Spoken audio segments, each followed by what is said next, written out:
Hi children, welcome to the channel. आज हम लोग आपका यूनिट 4 शुरू करने वाले हैं। स्टैंडर्ड 10 का unit 4 English text book for lesson number 4.1। A thing of beauty is a joy for ever. Okay, a thing of beauty, एक सुंदर चीज हमेशा हमको खुशी दिलाती है ना, that is the meaning of this. ये बहुत बड़ा एक फेमस एक फ्रेज भी बन गया है, बहुत कॉमनली यूज होता है। Thing of beauty is a joy for ever. Okay, तो पहले वार्म अप कर लेते हैं। ये पोएम थोड़ा मुश्किल है समझने के लिए, तो आप थोड़ा ध्यान से सुनना पड़ेगा आपको। Fill in the acrostic with names of things related to nature. अब यहाँ ब्यूटी लिखी है, इसके लिए हमको कुछ बर्ड्स रिलेटेड, नेचर से रिलेटेड कुछ चीज़ें लेके हमको इधर भरनी है। ठीक है, तो मैंने लिखा है birds, earth, air, ultraviolet, trees, yard. ये सब नेचर से रिलेटेड वर्ड्स है ना। आपको और कोई वर्ड्स पता है अच्छे तो आप भी डाल सकते हैं। Make a list of 10 words related to the word joy. For example happiness. Joy से रिलेटेड 10 वर्ड लिखना है, तो मैंने आपके लिए 5 लिखे हैं, आप 5 भरिए। Happy, cheerful, rejoicing, ecstatic, amaze, और भी बहुत सारे लिख सकते हैं जॉय से related words. Not exactly Joy का सिनोनिम नहीं पूछा है, रिलेशन पूछा, तो मैंने आपको कुछ टाइप के सिनोनिम्स दिए हैं ताकि आपको और इजी पड़े समझने के लिए। और भी आप जॉय से रिलेटेड क्या कर सकते हैं वो आप बनाइए। ओके, लिखिए। Recollect a picnic or a trip to a spot of natural beauty. आप कहीं जहाँ गए हो नेचुरल ब्यूटी वाली जगहों में, इंडिया में कोई हिल स्टेशन होगा, कोई बीच होगा, कोई फॉरेस्ट होगा। हाँ, जब आप छोटे थे या अभी रिसेंटली गए होंगे, तो आपको 4 जगह ऐसे लिखने हैं, वेर 4 ब्यूटीफुल अनफॉरगेटेबल सीन्स। तो अभी मैंने एक ही लिखा है क्योंकि ये आपको भरना है, क्योंकि आपने क्या देखा है मुझे पता नहीं है ना। तो मैंने एक बार गोवा जाने से रिटर्न आने के टाइम मैंने दूध सागर देखा था। दूध सागर फॉल्स आपने सुना होगा क्या पता नहीं। दूध सागर फॉल्स वो बहुत ही मतलब सुंदर है, नाइस, जस्ट सुंदर है। आप उसको देखोगे तो आप ऐसा अचंभित, ऐसे मुंह खुला रह जाएगा। इतना ऊंचा है और इतना सुंदर है, क्या बताऊँ, ऐसा लगता है दूध गिरा ऊपर से, बहुत ही सुंदर। तो ऐसे आप कुछ ऐसे जो अनफॉरगेटेबल चीजें देखे हो तो उसको लिखो। ठीक है। Meter in poetry is a pattern of stressed and unstressed syllables in lines of a poem. Poetry लिखने के टाइम हम लोग जो कोई सिंग सॉन्ग तरीके में बोलते हैं ना, तो उसमें कुछ कुछ सिलेबल्स को स्ट्रेस किया जाता है, उसके ऊपर कुछ ऐसा थोड़ी देर रुक के जाते हैं, उसको स्ट्रेस करते हैं। और किसी किसी को स्ट्रेस नहीं करते ना, तो जिसको स्ट्रेस करते हैं उसको कहते हैं स्ट्रेस्ड सिलेबल। हमने कहीं पहले भी किया हुआ है ये प्रीवियस लेसन में, इसमें भी एक बार करके देख लेते हैं। ठीक है। Now read the poem below aloud and with any coloured pen और pencil put stress marks on those syllables that are stressed in the words of the poetic lines. जब आप पोएम पढ़ते हो ना, तब आप पढ़ने के टाइम आपको लगेगा आप किसी किसी वर्ड में थोड़ा स्ट्रेस करो, थोड़ा रुक के जाते हो। जैसे देखो, the steadfast coursing of the stars। अभी इधर देख लो, स्टेड फास्ट, फास्ट में आप स्ट्रेस नहीं करो, स्टेड इधर ये ए में आपका स्ट्रेस आ रहा है, स्टेड फास्ट। कोर्सिंग, ओ में स्ट्रेस आ रहा है, ऑफ, ऑफ में स्ट्रेस आ रहा है, द में स्ट्रेस नहीं आ रहा। जब मैं पढ़ूंगी तभी आपको पता, मतलब आप जब पढ़ते हो ना तब वो स्ट्रेस पता चलता है, ऐसी नहीं पता, आपको लाउडली पढ़ना पड़ेगा। The steadfast coursing of the stars, मैंने जिधर टिक ये मारा है ना स्ट्रेस सिलेबल के लिए, स्ट्रेस मार्क लगाया ना, उधर आप ध्यान दो। द वेव्स दैट देखो, जब मैं दैट पढ़ रही हूं तो मेरा स्ट्रेस नहीं है। The waves that ripple to the shore, the vigorous trees which year by year spread upwards more and more, the jewel forming in the mind, the snow that falls so soft and light, the rising and the setting sun, the growing glooms of night, all natural things both live and move in natural peace that is their own. Only in our disordered life, almost is she unknown. तो एक stress, एक किसी किसी शब्द में हम थोड़ा रुक के जाते हैं आगे ना, तो उसको स्ट्रेस कहते हैं। ओके, नाउ इधर 2 चीज है, कॉन्सोनेंट्स एंड एसोनेंट्स। कॉन्सोनेंट्स होता है repetition of consonant sounds with in a word, phrase और अ शॉर्ट सेंटेंस। जैसे पिटर पैटर, प है ना, पिटर पैटर, चक्कल, फिकल, कल कल, हाँ, सिक, डक, क है ना, ये सब कॉन्सोनेंट साउंड से जो रिपीट हुए इधर। बेटी बॉट सम बिटर बटर, ब रिपीट हो रहा है ना। तो इसे कहते हैं कॉन्सोनेंट्स। एंड एसोनेंट्स क्या है, रिपीटिशन ऑफ वावल साउंड्स। याद रखो, कॉन्सोनेंट्स में कॉन्सोनेंट साउंड्स रिपीट होते हैं, एसोनेंट्स में वावल साउंड्स रिपीट होते हैं। जैसे जैक हैड अ बैग, इसमें ए हो रहा है ना। मेन सेल मेटल केटल, इसमें ई का साउंड रिपीट हो रहा है। ए आई ओ यू वावल्स है ना, तो vowel sound are repeating. Let the engineer steer without fear, इसमें भी E is stressed. Here the focus is on pronunciation, pronunciation से ही पता चलता है, स्पेलिंग से नहीं। ओके, प्रोनाउंस करने के टाइम उसमें जो साउंड आता है इधर दैट इज कॉन्सोनेंट साउंड्स और वॉवल साउंड्स। ओके, नाउ हम पोएम की तरफ जाते हैं। A thing of beauty is a joy for ever. ठीक है, तो ये लिखा है जॉन कीट्स ने। ठीक है, वो एक इंग्लिश पोएट था and was one of the most popular, बहुत ही popular British romantic poets. His poems are characterised by imagery from nature. वो नेचर से बहुत सारी इमेजरी लेके अपना पोएम लिखता है that appeal to one senses. तो जब आप पढ़ोगे तो you can imagine some scenes from nature. The present poem is a first stanza of a longer poem Endymion. तो ये एक बड़े पोएम से एक छोटा सा पार्ट लेके हमको दिया है। It is based on Greek mythology. जैसे हमारा हिंदू मिथोलॉजी रहता है वैसे ग्रीक मिथोलॉजी पे ये बेस्ड है। The first line has become proverbial. Proverbial मतलब इसको प्रोवर्ब के जैसा यूज किया जाता है। Thing of beauty is a joy for ever. The poem was first published in 1818। Now let's go to the poem. आपको बहुत ध्यान से सुनना पड़ेगा, ये poem is difficult to understand. Now a thing of beauty is a joy for ever, इसका मतलब क्या है? एक सुंदर चीज हमें हमेशा के लिए हमेशा खुशी देती है। A beautiful object makes a person happy for a long time even if its beauty fades. आपके पास कोई फेवरेट कोई चीज़ होगी जो आपको बहुत किसी ने गिफ्ट दिया होगा, आपको बहुत ही पसंद है, आप वो चीज़ को जब भी देखोगे, जैसे आपकी मम्मी ने आपको कोई स्पेशल गिफ्ट आपके बर्थडे में दिया है, या आपको कुछ कोई बर्थडे में आपको कोई स्पेशल ड्रेस दिया है, या न्यू ईयर के टाइम या कोई भी फेस्टिवल के टाइम, वो उसके साथ आपका कोई सेंटिमेंट जुड़ जाता है ना। तो वो जब भी आप वो चीज़ को देखोगे तो आपके मन में एक खुशी आती है ना, है कि नहीं? एक टाइप का जो वो खुशी कभी फेड नहीं होती। जैसे आप जब आप बड़े हो जाएंगे, आपके बच्चे हो जाएंगे, वैसे एक एज के बाद जैसे आपके कभी आपके मम्मी या डैडी को कभी पूछ के देखना कि आपको मन में ऐसी कोई बातें हैं या ऐसी कोई चीज़ है आपके पास जिससे आपको बहुत खुशी मिलती है, तो वो स्माइल करेंगे देखो, और वो उनको कुछ तो चीज़ याद आएगी। और आप कभी देखोगे तो उनके पास कोई चीज़ें ऐसी पड़ी रहती हैं जिसका भी ब्यूटी तो ख़त्म हो गया, मतलब वो फेड हो गया होगा। मतलब कोई होगा, कुछ ब्रास का मटका होगा या कोई ग्लास होगा जो उनकी मम्मी ने उनको दिया होगी, उनकी मम्मी गुजर गई होंगी, है ना, एज के साथ, लेकिन वो चीज़ उनके लिए इतनी प्यारी है कि वो उनको जब भी देखती तो उनको अपनी मम्मी की याद आती है या कोई पुरानी बहुत सुंदर बात याद आती है। तो ऐसी चीज़ों की ब्यूटी कभी फेड नहीं होती है। वो ये मतलब है इस लाइन का कि ऐसी थिंग ऑफ ब्यूटी ना ही सिर्फ सुंदरता, उसके साथ कुछ सेंटिमेंट जुड़ा रहता है ना। It's loveliness increases, it will never pass into nothingness. दिन बर दिन उसका सुंदरता बढ़ता रहता है और वो कभी नथिंगनेस मतलब कुछ भी वैल्यू के बिना कभी नहीं होगा, ऐसे टाइम नहीं आएगा, क्योंकि वो आपके लिए कुछ, it mean something to you. But still will keep a bower quiet for us and a sleep full of sweet dreams and health and quiet breathing. इसका जो ये जो ऑब्जेक्ट है, वो ब्यूटी का जो ऑब्जेक्ट या जो पर्सन है, उसका इफेक्ट आपके माइंड में हमेशा के लिए रहेगा। और उससे क्या होगा, कोई मुश्किल समय में आपको शांत कर देता है ना। फिर जब आपको नींद नहीं आती तो कभी कभी वो चीज़ की याद आती है तो आपकी नींद अच्छी आ जाती है, आपको अच्छा ड्रीम आता है और आपका सेहत भी थोड़ा अच्छा होने लगता है। क्योंकि जब हमारा माइंड एंशियस होता है या हम परेशान रहते हैं तो हमारा हेल्थ खराब रहता है, हमारा ब्रीदिंग इफेक्ट होता है।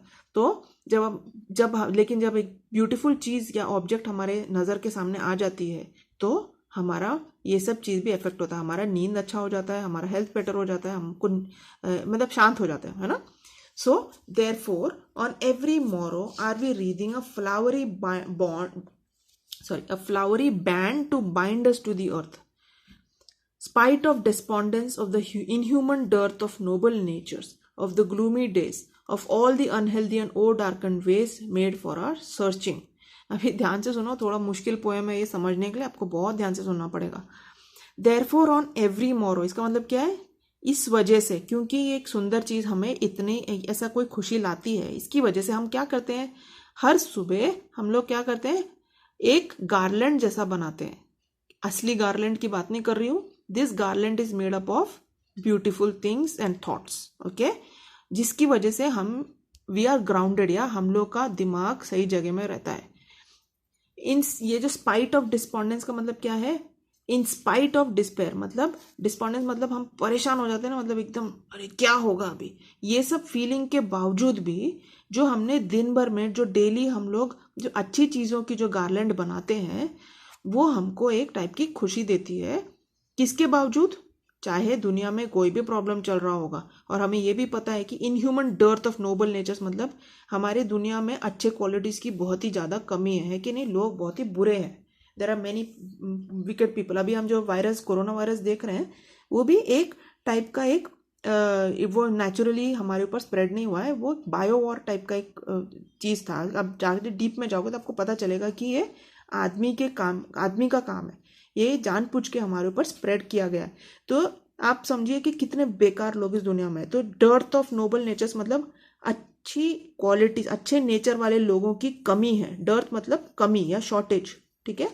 तो स्पाइट ऑफ डिस्पॉन्डेंस मतलब डिस्पेयर के बावजूद, अच्छे लोगों की कमी के बावजूद, ऑफ द ग्लूमी डेज मतलब वो एकदम अंधेरे दिनों के बावजूद, ऑफ ऑल दी अनहेल्दी मतलब जो हमारी सेहत को खराब करने वाली, एंड ओवर डार्कनेस और काले रास्तों के बावजूद भी क्या हमको दुनिया से बना के रखती है सही दिमाग में, हम जो डेली अच्छी चीज़ों की जो हम गार्लैंड बनाते हैं, मतलब अच्छे थॉट्स एंड अच्छे चीज़ों की।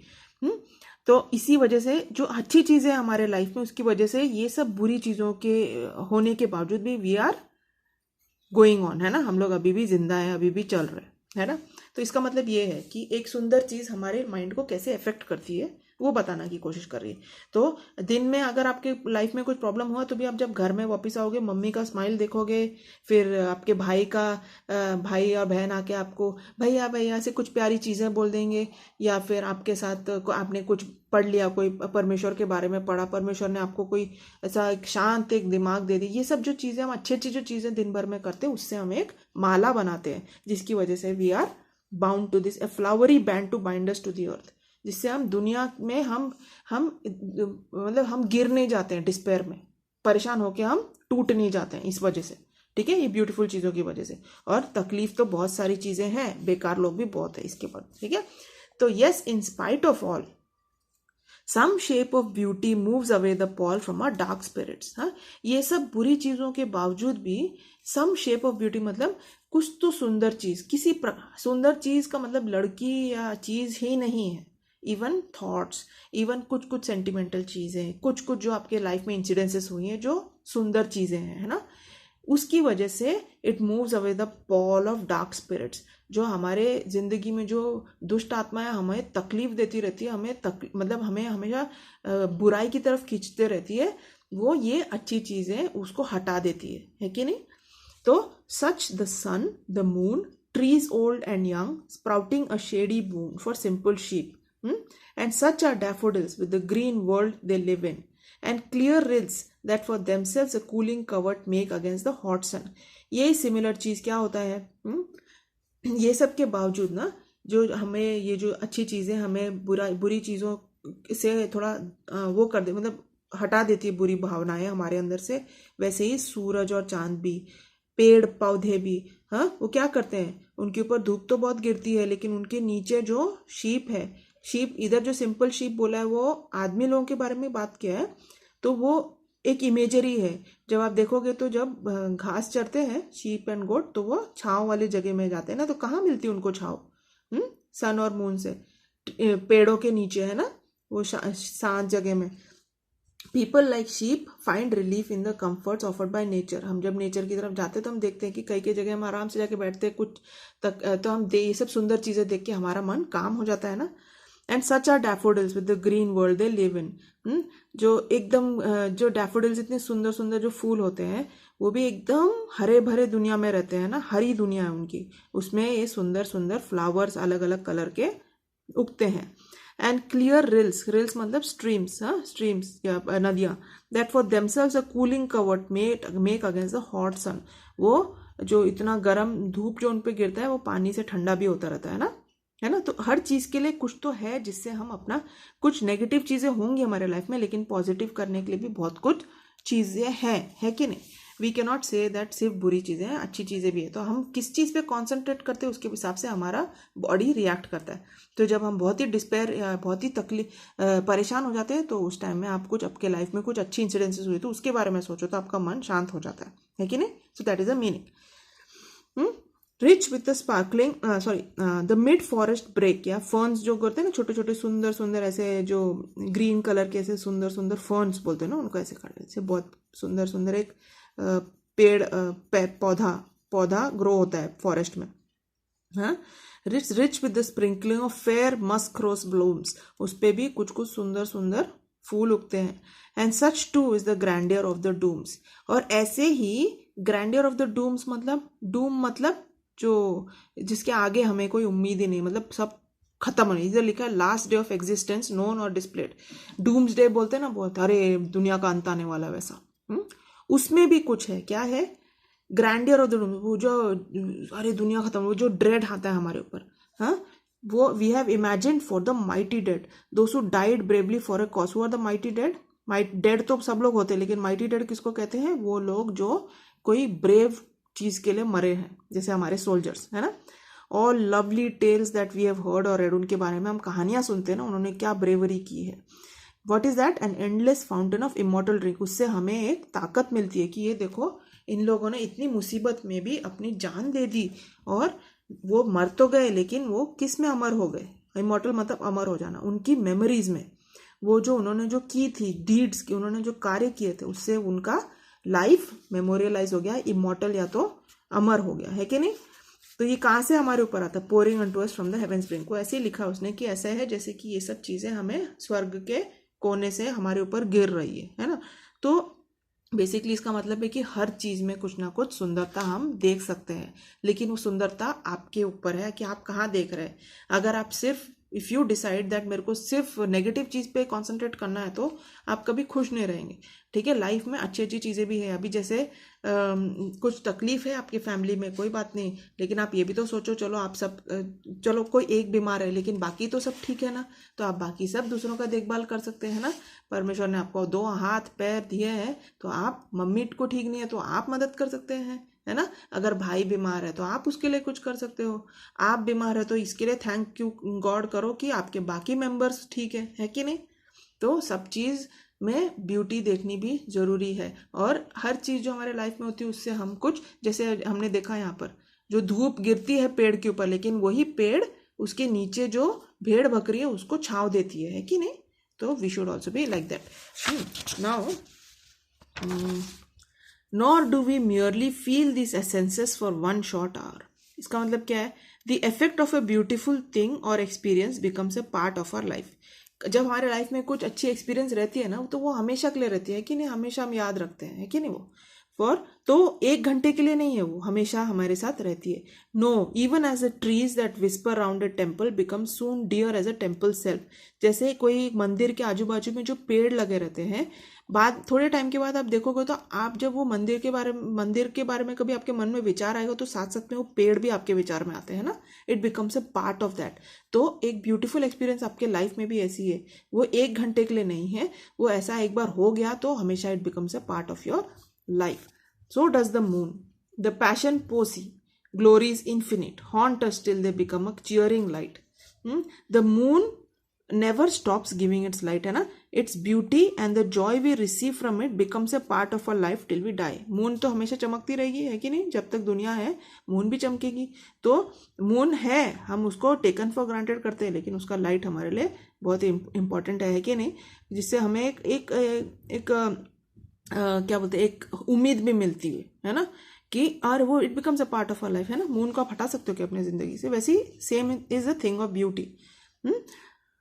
It becomes a cheering light unto our souls and bound to us so fast that whether there be shine और ग्लूम और cast they always must be with us orbit. इसका मतलब क्या, कि चाहे बादल भी आ जाए मून के ऊपर, और जब बारिश के टाइम में तो हमको मून दिखता ही नहीं है, लेकिन इसका मतलब क्या, मून चला गया? नहीं, मून इज ऑलवेज देयर, है ना। तो that is the meaning of this poem कि a thing of beauty is a joy for ever. Means अभी जैसे मून कोई भी इवन इनफैक्ट जब दिन होता है लेकिन मून तो कहीं जाता नहीं, moon is also always there ना somewhere, and we will see it in the night like that. Same thing with life's beautiful things in life, though for some time we may forget them, लेकिन जब हमारी life में कुछ मुसीबत आती है तो हम अपने लाइफ की कुछ अच्छी इंसिडेंसेस याद करेंगे, तो it brings us joy. It's a little difficult to understand, लेकिन आप कोशिश करो। नाउ वर्कशॉप करते हैं। Read the poem and fill in the table. इस पोएम से मैंने मतलब 9 नंबर करके रखे हैं, तो आपको expressions of beauty, expressions of sorrow बताने हैं, तो मैंने थोड़े करके दिया, आप बाकी खुद से करो। लाइन 6-7 में एक्सप्रेशंस ऑफ ब्यूटी है, क्या है?